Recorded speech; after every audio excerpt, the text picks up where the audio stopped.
নামাজের ওয়াজিব 14টি।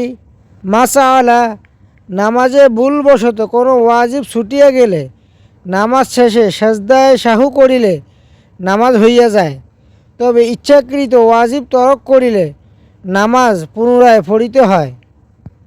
1. সূরা ফাতিহা পুরা পড়া। 2. সূরা ফাতিহার সঙ্গে সূরা মিলানো। 3. রুকু সেজদা দেরি করা। 4. রুকু হইতে সোজা হইয়া খাড়া হইয়া দেরি করা। 5. 2 সেজদার মাঝখানে সোজা হইয়া বসিয়া দেরি করা। 6. দরমিয়ানি বৈঠক। 7.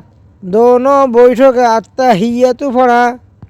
8. ইমামের জন্য কেরাত আস্তে এবং জোরে পড়া। 9. ভিতরের নামাজে দোয়ায়ে কুনুত পড়া। 10. দোনো ঈদের নামাজে 6 তাকবীর বলা। 11. প্রত্যেক ফরজ নামাজের প্রথম 2 রাকাতকে কেরাতের জন্য নির্ধারিত করা। 12. প্রত্যেক রাকাতের ফরজগুলির তারতিব ঠিক রাখা। 13. প্রত্যেক রাকাতের ওয়াজিবগুলির তারতিব ঠিক রাখা। 14. আসসালামু আলাইকুম বলিয়া নামাজ শেষ করা।